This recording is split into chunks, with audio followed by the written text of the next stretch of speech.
We are live. Hello everyone and greetings. Welcome to another Educator Innovator Hangout on Air. It's October 14th, 2015, and today we have the opportunity to welcome educators who are LRNG Innovator Challenge grant recipients. These educators have been working really hard over this past year to expand time and space for youth interests and production-centered work in schools. So we're thrilled that they're here with us tonight. I'm your host, Christina Cantrell from the National Writing Project, and I've been excited to follow the work of these educators over the course of the past year, and happy that we can bring them together tonight. This webinar is the first in a three-part series featuring LRNG Innovation Challenge recipients over the next that'll happen over the next 3 Wednesdays. This special series is also being shared via our partners at Connected Educator Month. So happy Connected Educator Month, everybody. So before I ask our guests to introduce themselves, I wanted to give us a little bit of background on the LRNG Innovation Challenges. And I put together this handy-dandy slideshow, so I'll just do that real quickly.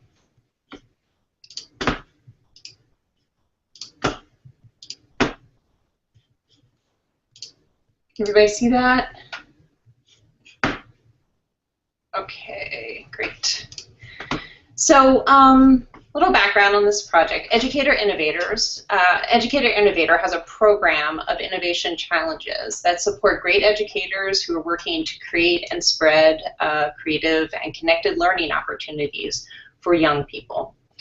Let me get the slide. Our current challenge is part of LRNG Innovators, which is an effort originally launched through a partnership between John Legend's Show Me campaign and the National Writing Project. LRNG Innovators is now part of LRNG.org, and we can also be found at We Are Learning hashtag. We Are LRNG hashtag. In 2014, the LRNG Innovators Challenge posed the question, what if learning had no bells and no walls? In that year, 14 grants were awarded to teams of educators who have been hard at work developing inspirational projects and programs to expand the time and space that young people have for interest-driven learning in schools.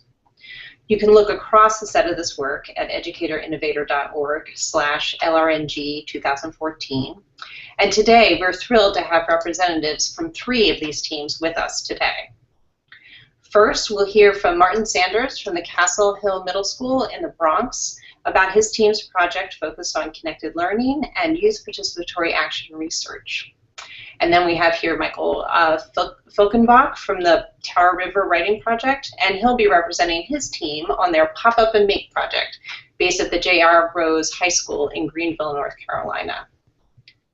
And finally, we'll hear from a team from Southern Connecticut associated with the Connecticut Writing Project at Fairfield.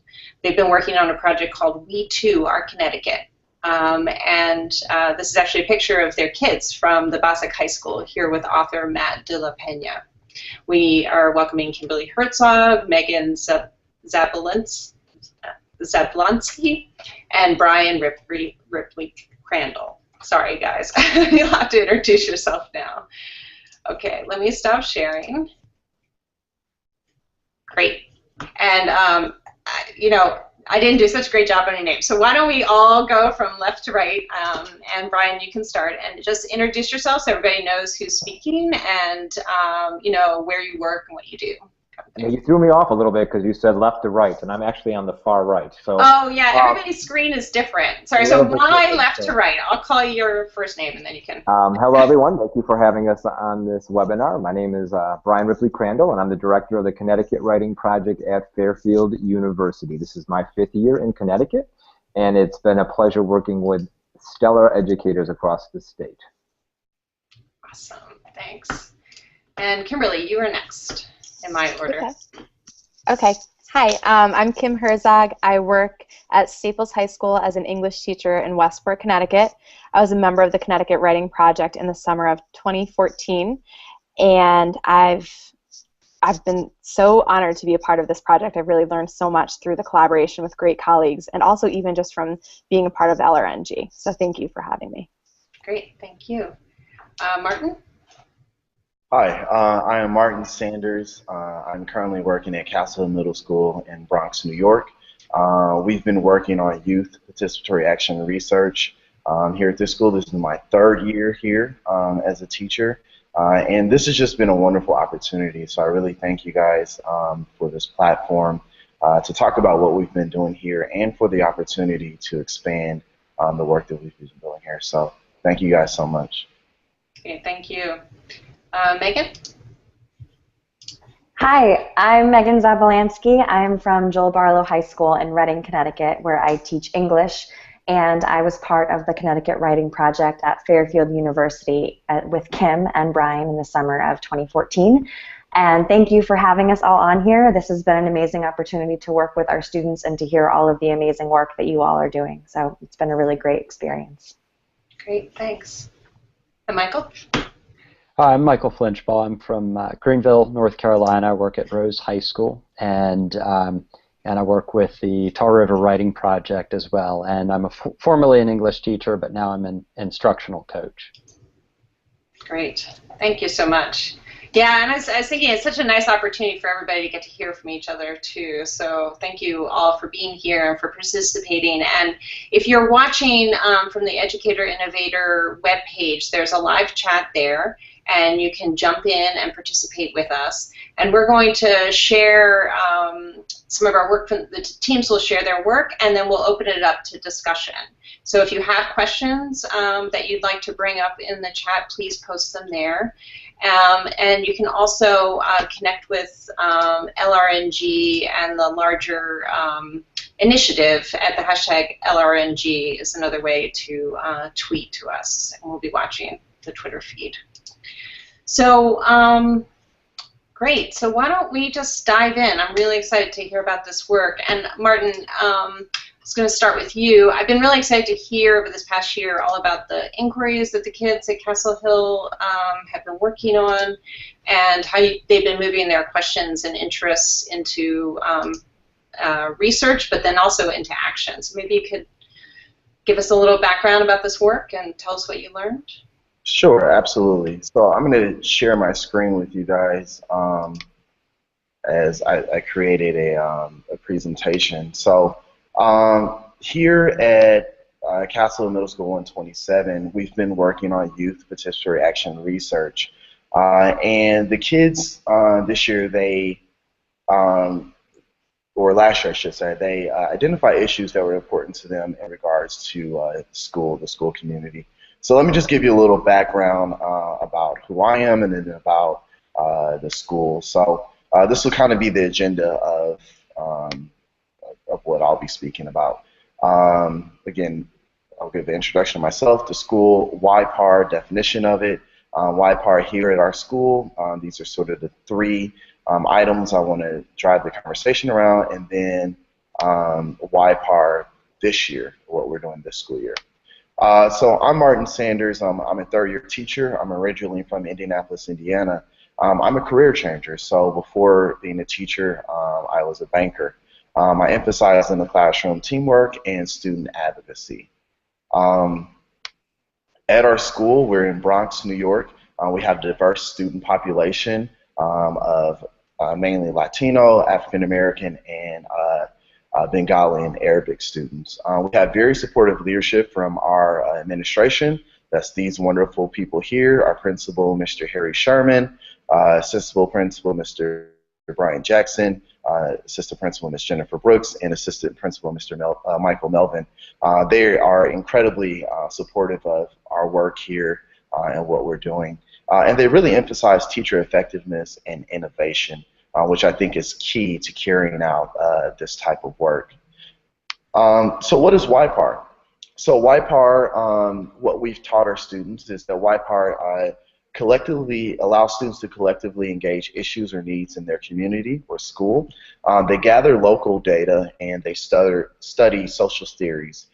So they do a lot of surveys and interviews of the people that are actually affected by the issues, or I should say immediately affected by the issues that they are interested in engaging in. So this year, or last year, I'm sorry, for example, the kids covered bullying in the school. They covered the school lunch. They cover student engagement, student-to-teacher relationships, and technology in the school. And then ultimately, we want kids to be able to advocate for change in their school and their community. So we substantiate what they identify as issues with formal research, and as well as, like I said, local research through surveys and interviews of stakeholders. So this is just a picture collage to sort of explain kind of where we started and where we ended. So here at the beginning, this is a teacher, Mr. O'Neill. He's working in a class with students on helping them to identify the problem through an exercise called a problem tree. And here, this is where kids really put their inquiries into a more informal setting, but yet trying to formalize a research question. What are the root causes of the issues that they are concerned about? So if we're talking about the physical ecology of the school, why is the physical ecology of the school deteriorated, or why is there trash on the ground? You know, what do kids experience that cause that, and how does that affect kids, whether it be socially, emotionally, or academically, you know, what have you. So here's some pictures of the physical ecology of the school. We talk about some of the deterioration of the school and how it affects kids. Some kids actually said it felt like the school was sort of a prison, in just that the way that the school was built and some of the imagery. And so part of their research, after they do the problem tree, they go through and they try to capture these with graphics or with a narrative. And saying that, hey, this is what we're talking about, and this is kind of how it plays into it. And then from there, what we do is we go through some formal research with the kids. So we identify some social issues around why some of these, why the physical ecology of the school is deteriorated, or why bullying occurs. So we talk about Maslow's hierarchy of needs. We talk about the school lunch. We talk about access to quality foods, or the school lunch being culturally sensitive, which was very important to some of our Bengali students about why there isn't halal food, especially in our school when we have such a huge population of Bengali and Arabic students. And here's some other pictures that the students captured when they talked about about school, where like bullying occurs or what have you. And then after they capture these, then they go through, this is a part of our data collection, then they go through and they learn how to develop survey questions and interview questions, and really, again, ask the students and the faculty, and even some of the stakeholders in the neighborhood, how do you identify these issues, or how do you feel about these issues? And that really helps to either confirm or deny, or just kind of give the kids some direction about where everyone else stands about these issues, and that really helps to validate what they're thinking after they've done the formal research. So that's sort of the middle portion. And then the ending is we actually took the kids to Washington, D.C. We took the 8th graders to Washington, D.C. There we are in front of the Capitol building making funny pictures or funny poses after we spoke with legislators about the issues. So we had about 40 kids go, and they presented their projects and their findings with the congressman, and here he is here. We all got a group picture. We got to see the office, and this was a wonderful experience with the kids, and the fact that many of our kids had never been to Washington, D.C. They did not have a lot of background information about how Washington, D.C. worked or the legislative process. So it was an excellent experience. I would say that going to Washington, D.C., while it was a great effort, it was a bit more symbolic than productive as far as the advocacy, but nonetheless, it was still impactful and powerful for the kids. Then we took a group of kids to Albany, New York, which is the state capital, where they were able to meet with state legislators. Now, the trip to Albany proved to be very productive in the relationships that we built with the assemblymen and also with the state senators. And we presented, the kids there presented information that was about bullying, and the state senator actually had a bill that he was sponsoring about anti-cyberbullying, and that fell right in line with what the kids were doing. And so since then, we've created a relationship with the state senator's office about some of the programs and initiatives that he is attempting to pass. And then also, we talked about technology in the school. And with the assemblyman, we talked about the need for more technology, and the kids actually worked with the assemblyman one-on-one on how to advocate for more technology in our school. And we're still working on finalizing exactly what that will look like, but we in Albany, through the Albany trip, we were able to really develop some important relationships, and the kids really were able to understand how to make their voices heard, and felt and were able to see that their voices were being heard and being taken seriously. And I think that that was very important for the kids. So here are some student outcomes. We actually had a young lady, her group, or a group of young ladies, they were recent immigrants from Bengali, and they created an anti-bullying page, and they got over 5,500 followers, which is quite an accomplishment. Then also for our visual learners, we had kids that created animations to display what they learned, and from there they're able to learn about how to create a story arc and how to create a story that made sense, and to really display their learning. And then personal narratives, the kids were able to really articulate what they got from this project and how empowered that they felt from working on this project. And it was just incredible, the response that the kids had. And student reactions, here's some of the things from some of their narratives and from their reactions. They finally felt like teachers trusted them. They felt like that with this project that they had the freedom of choice to choose what their topic was, and their voices were heard, not only by the teachers here, but the administration, and then ultimately some of the stakeholders from outside of the school. And for some kids, it was very liberating. They finally felt free from the shackles of the everyday monotonous class, and they were able to work on things that they were interested in. They were able to create these animations or videos, or able to free write about what was important to them and really back it up. And then the kids thought it was important to work in groups and to help each other, and then also help the broader community of our broader learning community. For some kids, that empowerment of knowing that that they were making a difference meant the world to them. And so finally this year at Castle Hill, YPAR has become its own class. Last year it was embedded in the social studies department, and we did this as an exit project for each of the grades. But this year YPAR is its own class. I'm leading that class, and we're talking about health issues that affect our community and our school community.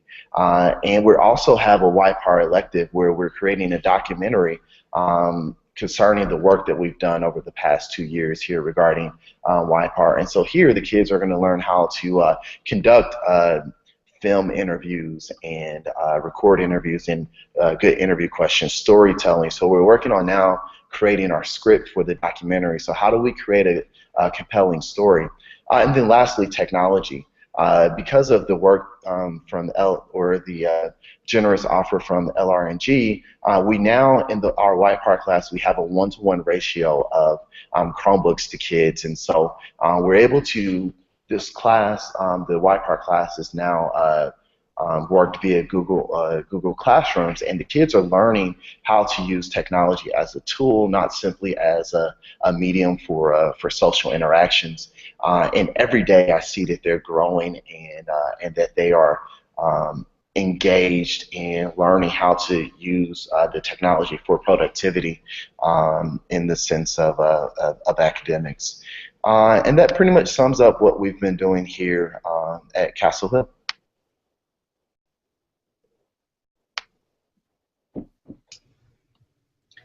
Thank you, Martin. That is super exciting. I think you're still on screen. Yeah. There we go. There we go. Awesome. Great.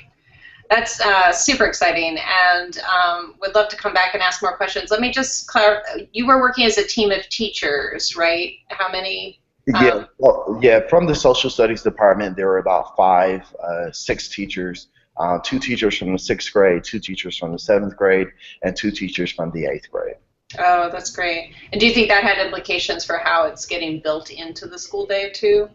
Absolutely. So this year, I'm working with the seventh and eighth graders on the issues of health. The sixth graders will be introduced to, on a surface level, of the YPAR method, but not necessarily engaging in identifying issues. Right, right. But learning some of the basics. That's great. Okay. And that's actually, thank you so much. That's a beautiful segue, I think, to actually the work that's been happening at J.H. Rose High School.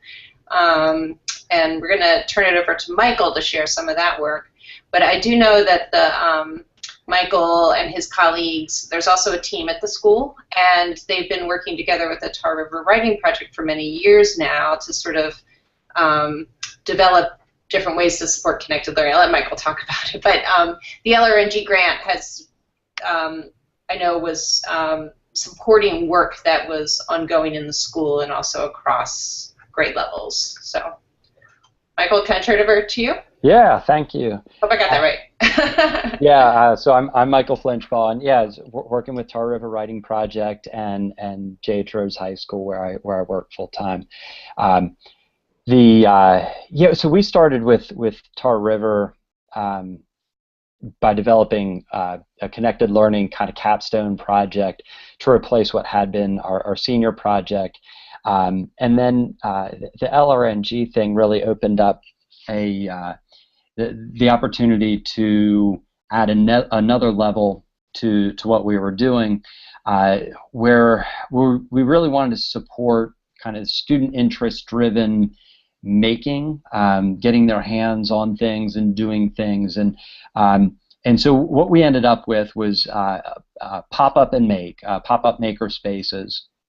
And I want to kind of start just by talking about what we're doing, because we like implementation wise, we're a good year behind what Martin just talked about. Actually, sounds like centuries behind what Martin's doing. But yeah, so we are like 4 weeks in to actually making and getting our maker spaces moving and getting students active. So I want to share a little bit of that, and so I'm going to put some slides up to share, just to kind of show you some pictures of what we're into. Here we go.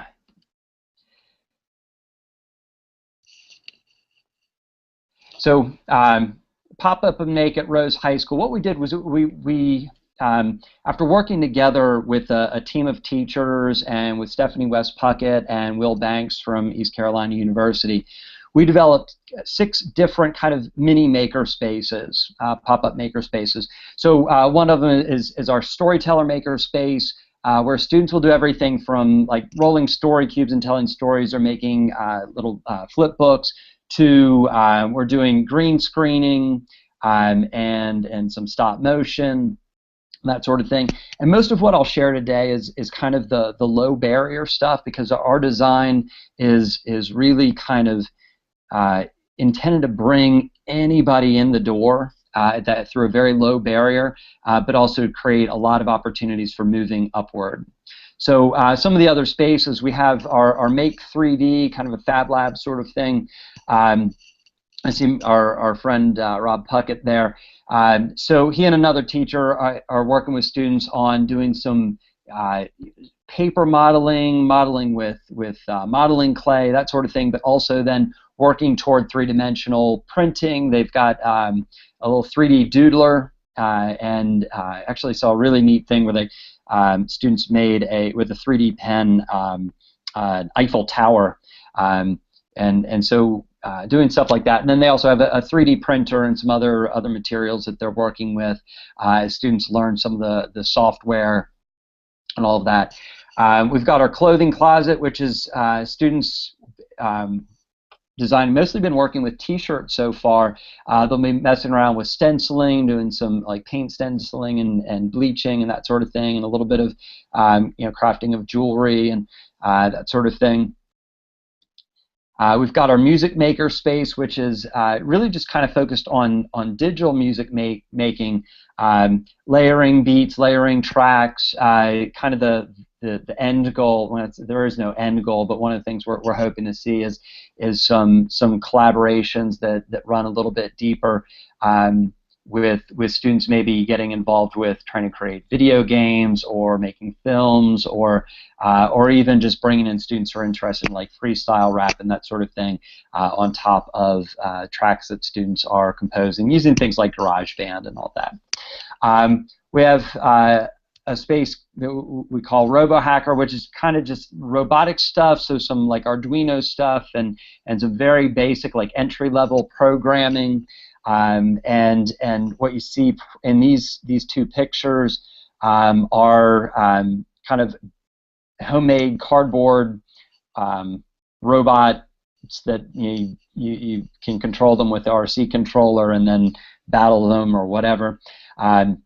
So playing with that sort of thing, and then we're looking to add some other tools like Lego Mindstorms and that sort of thing, so they can play with kind of some basic entry-level programming. And then our last one of the 6 is our Remake Lab, where students are taking kind of household items, sometimes donated furniture, sometimes just real simple things like they're working kind of with corks and sometimes just used T-shirts and jeans and that kind of thing, and remaking them, and ideally giving some of those things away or selling them or auctioning them or whatever. And one of the things that they were doing is turning a drawer from an old dresser into a dog bed. I thought it was kind of cute. So those are some of the things that we've got going, but I wanted to come back and set up the, let me get back here, kind of set up a little bit of the context for you. Our school is socioeconomically very divided. We have some very wealthy students and some not very wealthy students and some in between. We have a lot of students that we feel kind of are not as well served as we want them to be, because of lack of engagement, because of disconnection. And so a lot of our thinking about designing these different maker spaces was to try to create a lot of ways in, and easy ways in, for students of all sorts, no matter what their interests or missing interests might be. So students might think that they have no interest in making music, but might realize, if I can hit some buttons on GarageBand, and sooner or later I start kind of layering some tracks, or who would think that they could 3D print, but it becomes possible. So that's kind of our goal. And the other part of our context is, a few years ago we started a smart block at our school. So at lunchtime, students have like an hour, 70 minutes that they eat lunch, but then they also they can work with their teachers. They can just kind of hang out and manage their relationships, their friendships. Hopefully they're spending a lot of time working with teachers, getting tutoring or making up assignments. But we know we wanted to use that time to better engage some students in things that they wanted to be doing, or things that may even just support some of the academic pursuits or their own creative angles on their own creative pursuits or academic pursuits. So that was a lot of the drive behind creating these spaces. So when students come into these spaces, so we get, smart block bell rings. We announce each day we've got 2 or 3 spaces open. We run each of those 6 spaces twice per week. So there's always something going on that students can get involved with. We announce where they're going to be, and then students will pop in, and what they'll see when they come in, people working, people just kind of getting busy, setting up the space and that kind of thing. And then what we'll do, I should have kept the sharing on. Let me share it back real quick. We'll have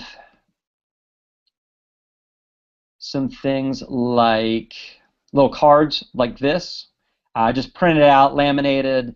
Some of the QR codes are broken, but And so just basically like a bunch of ideas that they can use to get involved. They can click links to see how to do things. They don't like that. They like to learn from each other, and they like to learn just by putting their hands on. That's one of the discoveries that we've made. So they might come in and kind of get some ideas of what to do. They might mess around with the green screen with some friends. They might mess around with iMovie and figuring out how green screening works. Like we've downloaded Shia LaBeouf's little, he's got like an hour and a half of green screen monologues that are kind of funny, and you can add background to it, that sort of thing. So they'll grab one of these cards, we'll talk to them, help them get started, and then they'll start making, sometimes alone, sometimes with a friend, and they'll just kind of have at it, and they might leave it and go and eat, or they might stay with us and eat with us, or whatever. What we did to get ourselves there, just to kind of wrap some of these things up, we spent a week in the summer, actually leading up to it, we read a lot, we watched some videos, just kind of see what's going on in makerspaces, what are different schools doing. We didn't find any models that really, really suited our situation, and discovered we really had to design things around the fact that we had a smart block, understanding who our students are, what our course offerings were, and where we might or might not, and really so far have not really intersected with that directly. So we spent a week, and it was wonderful, over at ECU in the library. We would spend the morning just making, and it was so funny, just like getting a bunch of teachers to stop making stuff. We were doing fabric hacking, making bleached stenciled T-shirts and flags and that sort of thing. Learning how to sew, which I hadn't done since maybe 7th grade, but it was funny because nobody ever wanted to stop making. But then we would kind of break, we'd set some things up, and then we spent the rest of the day making these maker spaces and figuring out what the low entry level stuff is that students can do, and what the high ceilings are, so that you never run out of possibilities. And so that's where we see ourselves going, is kind of continuing to bring kids in at that low level, entry level, and then hopefully opening up a whole huge range of possibilities for collaboration and making and all that. Great, thank you, Michael. That's it's really powerful. Martin commented how nice the artwork was, so it's really exciting to see what the kids are making. Makes me want to know what the teachers are making too. And then, but to hear the work you did as teachers and as colleagues behind the scenes that really helped you build, and how you were making the maker spaces together through your own process of making. So that's really powerful. So thank you very much for that. And I wanted to pass it over to Bryan, because I think there's a really nice segue there too, actually, around how they, as a community of teachers, came together to build what they did in Connecticut. So Bryan, do you want to take it from there? Sure. Can you hear me, first of all? That would be good to know. Excellent. I want to say hi to Martin and hi to Michael, and good to see my colleagues Kim and Megan, who are also with me. And it's always a pleasure to be interviewed by Christina. Our work through the Connecticut Writing Project began in 2014 through the Invitational Summer Institute, when several of the teachers partnered with the Connecticut Mirror. They asked us to write political op-eds to create an interactive website to kind of discuss the major disparities in Connecticut, which has the largest achievement gaps in the nation. But those achievement gaps are also economic gaps. They call it kind of like a checkerboard, Gold Coast, zip code apartheid down in southern Connecticut. In the summer, though, we had teachers from a wide variety of schools representing their student populations, and the teachers sort of fell in love with collaborating and writing and sharing with one another as colleagues. And so we created a grant that would allow them to continue such writing with their students in 6 different high schools. Participating were Megan Zabilansky from Joel Barlow, Sean Mitchell from Central High School, who did radio plays, and Kate Bedard from Bassick High School, and Paula Fortuna from Global Studies Magnet, Jen Von Walde from Darien, and Kim Herzog from Staples High School, who will be talking very shortly about their projects. Our project was to allow different teachers in different schools to push forth a genre that they were interested in. The two are going to speak tonight, Megan and Kim. They worked with TED Talks, and we brought in Robert Zelanski of TED Teen Talk in New York City, who came and did workshops with their students.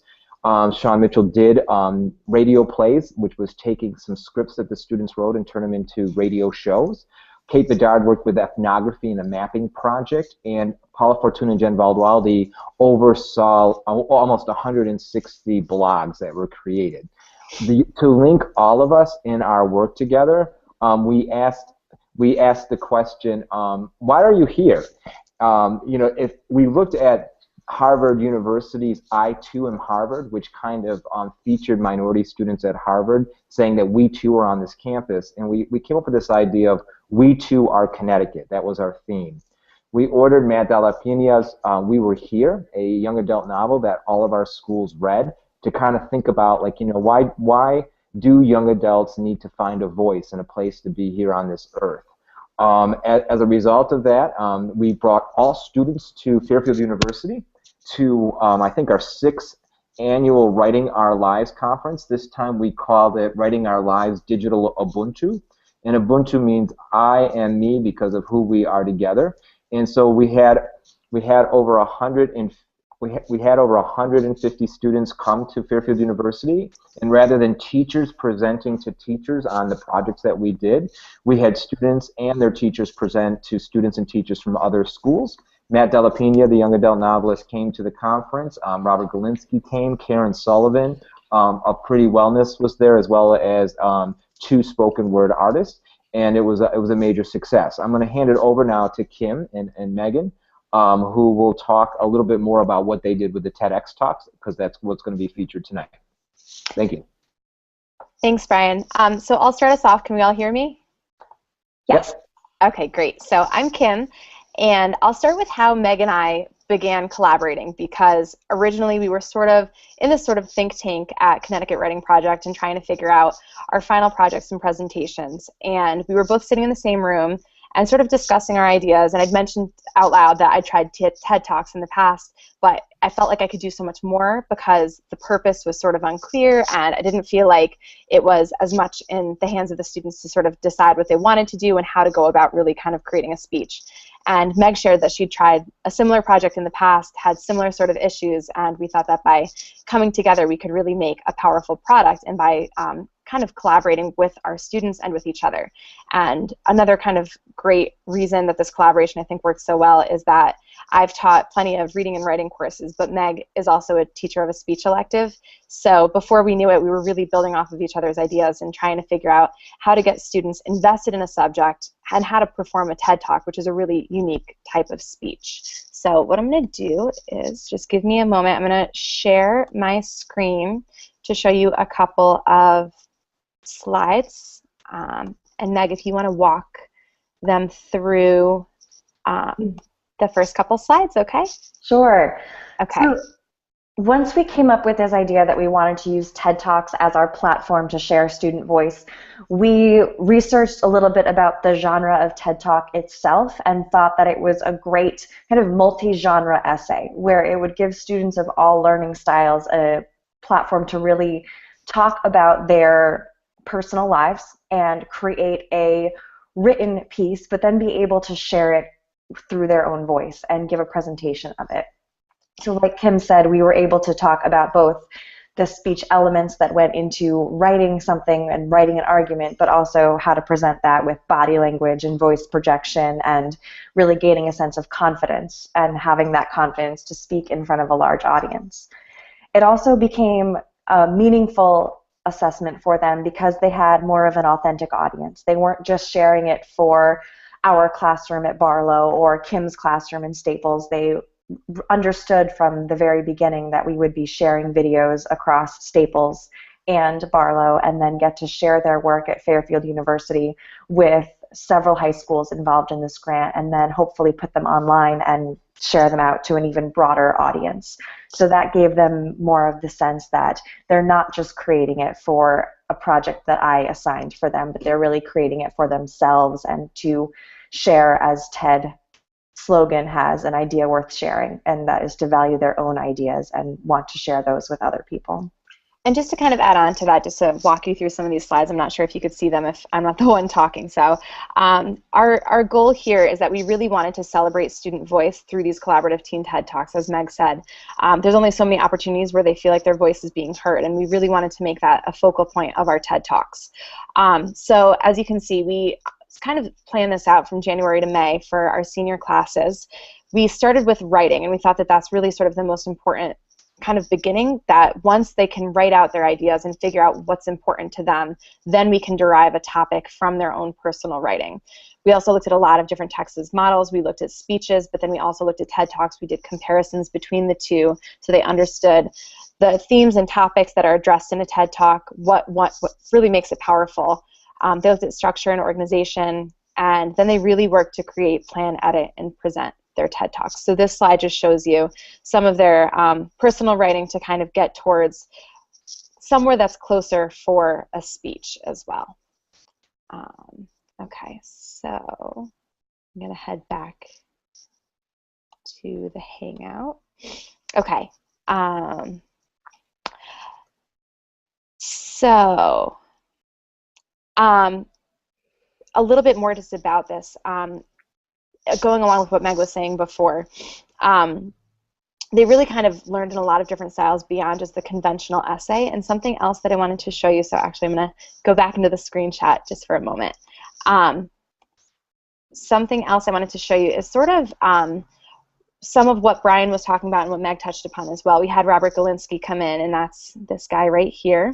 And he came and did a field trip with both of our schools, and this field trip kind of allowed students to understand how to move their writing into the form of a speech, which was fantastic.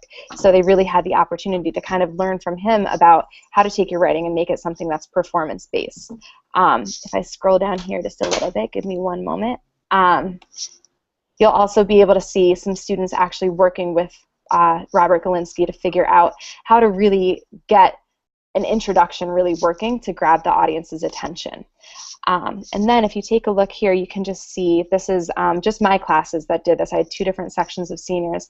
You can see all of the students. Some chose to videotape, whereas some chose for live performances. They had that option. Some actually had images that went along with their video as well. And you can see that the students came up with their own topics to represent the theme of We Too Are Connecticut. So you can see a bunch of different topics that they have here and sort of where they went with it as well. Meg, feel free to add in anything that I might have forgotten as well. Sure. It was just great to see the breadth of topics that students were able to latch onto. I had one girl who combated the stereotype of Fairfield, Connecticut as having kind of an affluent community where people don't necessarily have a lot of struggles, but that is definitely not the case. And she talked about this idea of perfection and the toll it took on her with an eating disorder and wanting to reach out to her classmates to really combat that idea that we aren't all perfect and we all do have struggles, whether that's personal or related to a school or community issue. So it gave them a platform to share some really meaningful personal topics that otherwise they might not have felt comfortable talking about or discussing in such a way. And then sharing that with a broader community was really a kind of cathartic experience for a lot of them. Yeah, on a similar sort of note, I thought one of the really unique kind of perspectives that one of my students shared was she really focused on this idea of being a part of Connecticut and how it's got this huge stereotype. We're from an area that's pretty affluent and is pretty well known for it in my school. And it was something that frustrates her because her family doesn't necessarily have the sort of stereotypical affluent sort of jobs, and she talked about how her family has actually supported the community by running this daycare center out of her house. And so she really talked about her mom's experience as being different from the sort of average Westport parent experience and how that's sort of shaped her own career path, what she wants to do in the future, as well as her values. So she really sort of connected her TED Talk to this idea of, yes, there may be a lot of disparity here, but at the same time, no matter where you're from, values are instilled in wherever you're from, and if you can take that with you wherever you go or bring it back to your community, that's what's most important. So it was a really sort of tie into the theme that we were going for there. I think that just about covers our portion and our project. That's awesome, and it was great to see that list of topics, and we can, if you post that somewhere, we can share that out, because I think it is really interesting to see the range, and sort of the way that Martin was talking, sort of all the things that students are interested in, either personally or politically interested in, you know, and the ways that they can dive and go deeper with that work. So thank you very much. And Bryan, you were going to, you mentioned the role of the university, but did you want to talk about that in this collaboration, because it was across many schools, and how that all came together? Just the logistics. The Writing Our Lives conferences, we started them in Syracuse, New York, working with youth cultures. I appreciate Martin's like youth participatory action research. The idea of like bringing writing out into the communities and letting the kids compose and research and design and inquire around what their interests are. And we started having weekend conferences for kids, and we've built that now down here in southern Connecticut. The day did have 150 kids. We had a class of relocated refugees who came. We had kids from Joel Barlow and Staples and Darien, and Matt Delapini, who came and spoke and talked about his novel. When I was driving him back to the train station, he said, you know, when you invited me to this, I didn't quite understand what it was that you were trying to accomplish with the LRNG innovation work, because I had to see it to believe it. And then later that night I got an email from him, and he was basically like, I can't get it out of my head. He's like, the kids were from totally different parts of the state. They were from different zip codes. You could just tell that they lived very, very different lives, but they were all talking to each other, and they were all learning from each other, and they were all really excited about the day. And he said, when I was walking out, I saw this girl run off of one of the buses to a girl on another bus. She's like, I need your phone number. I need to stay in touch with you. And that was kind of what the goal was, is the teachers learned in the Invitational Summer Institute that we can make change if we jump out of our own classrooms and collaborate and work with each other. We wanted our kids to see that too, because if we don't teach our kids to have a voice for themselves, somebody is going to voice over for them, and that's already a problem, at least in Southern Connecticut, where the construction is that this school in this particular zip code is the high achieving school, and this school is the low achieving school, which if you walk into the buildings, you can see that all kids are achieving. It's just that the ways that these kids are being raised are varied, extremely, extremely varied. So, yeah. Great, thank you. Yeah. Wow. So we have, just as you know, watching the clock, we have 9 minutes, and I feel like there's so much to talk about. So, but this is beautiful work and lovely work, and I feel like what I was hearing throughout were sort of different ways that. Different things that supported your work. So I heard things like administrative support, spaces in the school that you might sort of reimagine in different ways, time together to really research and make and work and kind of plan, having those collegial collaborations, and actually doing your own writing about the work, as well as supporting the youth in making and writing themselves. And digging into their interests. I guess I was also wondering about what some of this is beautiful work, and I'm sure it was challenging in many, many ways. You know, all these partners, all these people, all these collaborations.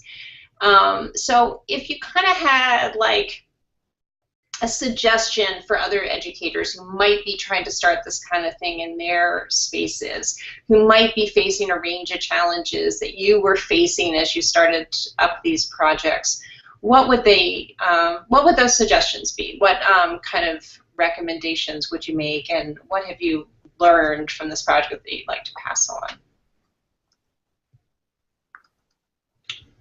I think one thing that Kim and I struggled with was really finding the time to make the collaboration happen between two schools that weren't necessarily right next to each other in Connecticut.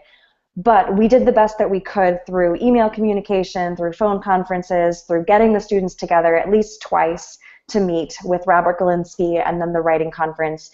And just as advice to everyone else, even just giving them those 2 opportunities to open the conversation and to start the conversation across schools and across barriers, and then let them take it from there and continue the work, was really great. So we kind of overcame what we had wanted. We had imagined having them more have a pen pal email communication while we were going, really getting to share drafts multiple times, but with schedules, with location, it all didn't work out. But I think that next year we might even be able to do it better, but really just giving them the opportunity to open the conversation and start to meet each other really taught them to kind of just broaden their perspectives that much more. And just to add on to that too, I think another really important aspect is to be flexible. We had this wonderful plan of what we were going to do and when, and of course we're in a very snowy area, and so as soon as the snow days started hitting, one school would be open, the other one would be closed. Megan had suffered an injury that kind of caused her to be out of school for a little bit, so some of our plans sort of were wonderful, but they didn't exactly happen, as she was saying. But I think that what really made this work is that we communicated, and we, even though we may not have been doing the same thing at the same time, we were constantly sharing documents, talking about our experience, meeting in person. We had Bryan come in when we were sort of stuck or struggling with a part of it to figure out what to do to support our students. And so even if we were doing different things, we shared with each other, we were sharing with each other how to overcome the difficulties we were facing. So if Meg actually had an issue that happened at one point, it happened later in my classroom, but I knew what to do because we talked about it. And so that constant communication between teachers really is a wonderful way to continue collaboration, even if you can't get your students collaborating as much as you might want at first. What I wanted to add is that, you know, the grant, so appreciative of the grant. And my first instinct when we got it was, I just want to write a check to 6 different high schools and let the teachers spend the money the way that they feel that they should spend the money. Because so rarely do they have extra economic resources to provide their kids in their classrooms. I tried to do that, and I was told that no, the university had to kind of oversee the accounts. And so we figured out a plan of action. And really the real big expense of it all was the busing. Busing was expensive to get kids from one area of the state to the other area. And then paying the keynotes, and then investing in, you know, a class set of books for each of the schools and some of the technological tools that they needed. It was very inexpensive when you look at how much product we got out. I'm currently analyzing the data we received. I mean, 150 blogs with like 20 posts each, and all the TED Talks from Megan's school and Kim's school, and the radio plays. I mean, it's just so much rich writing that came from kids because we invested in them. And so my advice to other teachers is just to really talk to department heads and talk to superintendents and talk to administrators to say, let's put some of this money into innovative work, because innovation is what hooks the kids.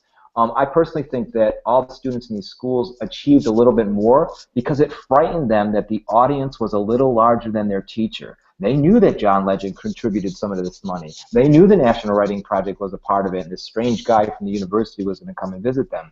So they upped the ante a little bit, and I thought that made all the difference in the world.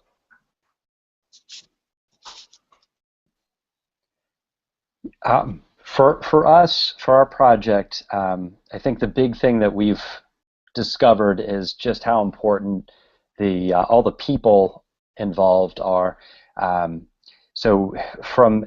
I guess a lot of it comes from knowing what it is we have to offer to the school as a whole, how the things that we're doing are benefiting Smart Block, benefiting kids, benefiting students who are maybe disconnected, but then knowing how to kind of tap into the people on our Smart Block committee, the administrators, the parents, which was huge. When we shared out at the end of our summer institute, we brought in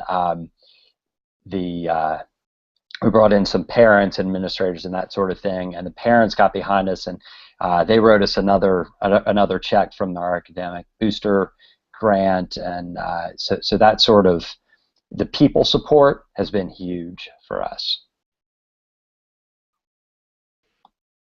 For us, for our school, our biggest challenge was integrating this project into the social studies curriculum. I think that some of the challenges were figuring out how we could really connect this issue and the theory or the philosophy of YPAR into some of the content and the curriculum that we were teaching. And so I think that we overcame that by making it its own class surrounding health with health issues. And so that was important. And then I think that we also overcame that by after school, the kids that were going to Albany and they were going to Washington, D.C., I would work with them for 2 hours on Tuesdays, Wednesdays, and Thursdays after school. And the kids were really able to innovate from there because they had more time, there were less constraints. And then obviously like going to D.C. and Albany were tremendous opportunities and benefits. And so the generosity of LRNG made all of that happen, including the technology that we were able to procure. So because of that, we were able to overcome some of those challenges. And the principal here, Mr. Sherman, saw fit for it to become his own class. So he saw the benefits of YPAR with the students. Great, thank you. Thank you all, and I think I really appreciate your honesty and what was challenging, and your sharing this work, and it's such important work. So thank you very much for sharing here. I know many of you are coming to the NWP annual meeting, so those who will be there will also get a chance to meet and interact with you and ask. And for us to interact with each other more around this work and be able to figure out how to continue sharing. So thank you very much. I do want to wrap up because we are out of time, unfortunately. So thank you for everyone who came to join us tonight at this Ed Innovator webinar, and those of you who were in the chat room. Quickly, I just wanted to share, this is part of a 3-part series, so I have, this slide actually has a little bit more about the upcoming series. There's my boys. Yeah, there's your boys, yes. And here are youth from the Birch School. So this is on October 21st, we'll be hearing about the Make a Rings project, which is based at the Birch School in Rock Tavern, New York. We'll hear from folks working on inspired teaching from the Real World History project, Real World History with the City as Classrooms. That's from the Center for Inspired Teaching in Washington, D.C., and Passion Projects from Liberty Elementary in Riverside, California. So that's next week, next Wednesday at 7 p.m. Eastern. The following Wednesday at 4 p.m. Eastern on October 28th, we'll hear from a Making Our Worlds project that's based at the UNC Charlotte Writing Project in Charlotte, North Carolina. We'll and then also hear from a Creating After School and Summer STEM Labs project that's based in Silver City, New Mexico, out of the Aldo Leopold Charter School. And then I just wanted to go back to LRNG again. I encourage you to visit the edinnovator.org webpage. Our 2015 Innovator Challenge will launch in early November. And we will be challenging teachers to reach beyond the classroom door, which many educators here did, and to develop partnerships and programs that connect in and out of school learning and create opportunities for young people to follow their interests and do ambitious work between and both in and across those formal and informal learning spaces where they move every day. And so you can find out more about the challenge there too. If you sign up for the newsletter, then you'll be sure to get information about it. And you can follow us too at, let me switch the slide so you can see it. You can all follow us too at our handle at innovates_ed. So thank you again, everyone, for joining us. And I hope to see everybody in Minneapolis. I know that Megan and Kim are coming with me and several others of the LRNG posse, and we'll be presenting both at NWPN and at NCTE. So hopefully we'll see you in our sessions. Great. Thank you all very much, and have a lovely rest of the evening. Thank you very much. Nice to meet you all. Bye-bye. Thank you.